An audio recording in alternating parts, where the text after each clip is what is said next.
Ya, kali ini kita ke aplikasi integral aljabar tak tentu. Ada beberapa contoh yang akan Ibu berikan. Ya, contoh yang pertama, gradien garis singgung kurva Y sama dengan fx di sembarang titik x, y adalah f aksen x sama dengan 4x min 3. Jika kurva fx melalui titik min 1,12 persamaan kurva fx-nya adalah. Nah, kalau yang kemarin di turunan, kita kan mencari persamaan garis singgung, ya kan? Pertamanya cari gradiennya dulu. Nah, ini sekarang dibalik, jadi udah diketahui gradiennya. Yang ditanya adalah kurva awalnya, ya. Oke, kita jawab. Fx itu adalah integral f aksen x dx, ya kan? Eh, kemudian fx sama dengan f aksen x-nya apa? 4x min 3. Oke, kita integralin satu-satu. Fx sama dengan 4x integralnya, berarti 4 per, kan ini koefisiennya, apa? Maaf, pangkatnya ini 1, berarti 4 per 1 tambah 1, berarti 4 per 2, berarti 2 ya.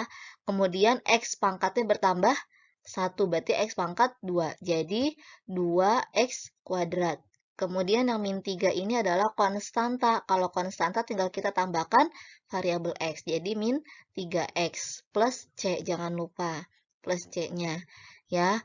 Nah, kemudian karena dia melalui titik min 1,12, maka kita substitusi x-nya min 1, si 12 ini adalah si fx-nya.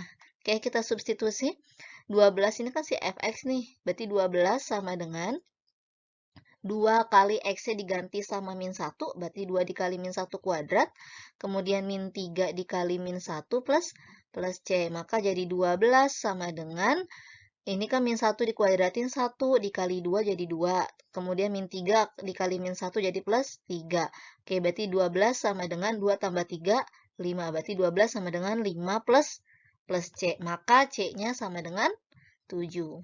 Sudah dapat nilai c-nya, tinggal kita substitusi ke fungsi fx ini, maka persamaan kurvanya adalah fx sama dengan 2x kuadrat min 3x plus 7.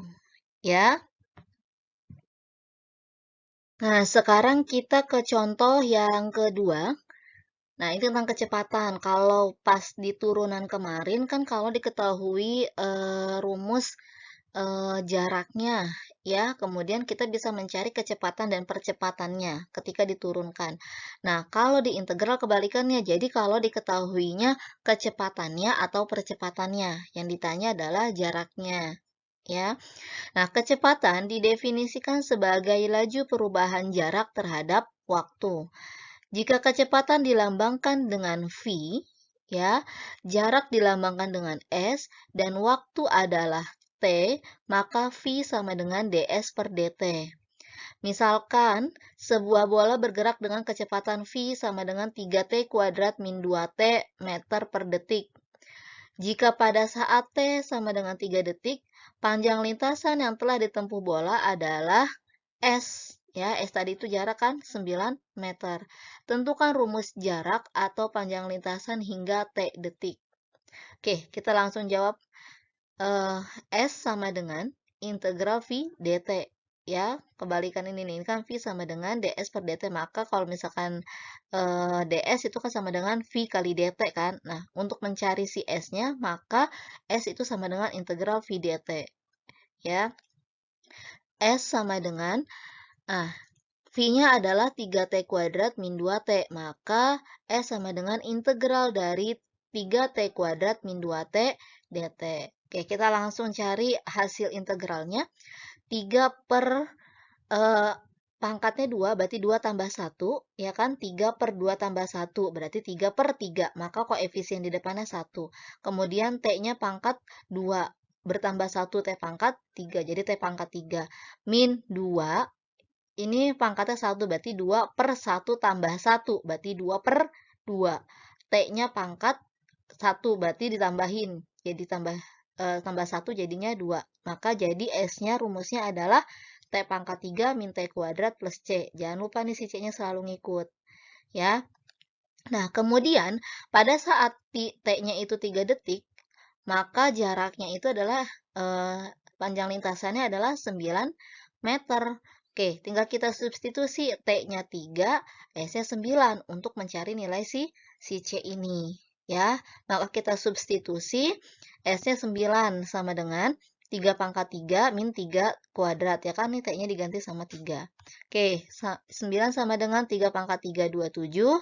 3 pangkat 2, 9. Oke, 27 dikurang 9, 18. Berarti 9 sama dengan 18 plus C. Maka C-nya adalah sama dengan min 9. Ya, dapat C-nya min 9. Kita substitusi langsung ke persamaan si S ini. Ya, maka panjang lintasannya adalah S sama dengan T pangkat 3 min T kuadrat min 9. Jadi nilai si C-nya ini diganti sama min 9. Ya. Nah, sekarang contoh yang ketiga. Nah, ini tentang biaya marginal. Diberikan fungsi DC per DX sama dengan 8X min 5 sebagai fungsi biaya marginal. Biaya untuk memproduksi 10 unit barang adalah 80.000. Bagaimanakah bentuk fungsi biaya totalnya? Oke, kita langsung jawab. Nah, misalkan fungsi biaya totalnya itu adalah kita misalkan sebagai CX ya, karena di sini DC, maka jadi CX.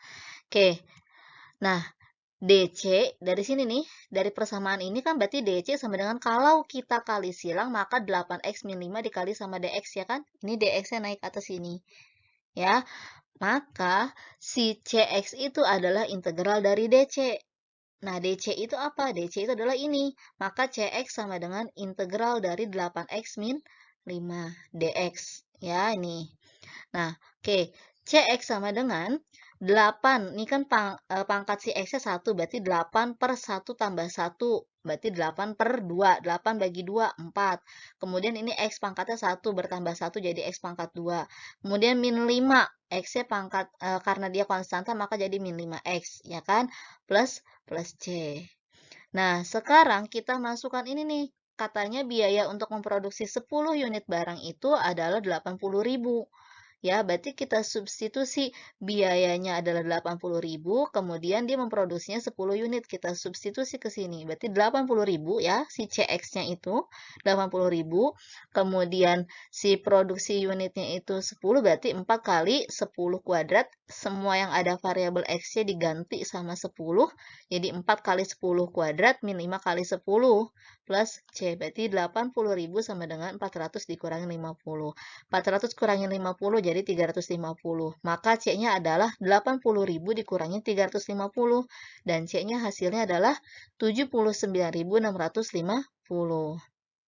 Ya, nah sekarang masukin si C-nya ini ke persamaan si CX. Maka fungsi biaya totalnya adalah CX sama dengan 4X kuadrat min 5X plus 79.650. Ya, berarti ini nih hasilnya. Oke, itu dia aplikasi dari fungsi turunan. Jadi yang pertama tadi itu adalah persamaan ya, persamaan kurva. Kemudian yang kedua adalah kecepatan, percepatan sama jarak. Kemudian yang ketiga ini adalah fungsi biaya marginal. Ya.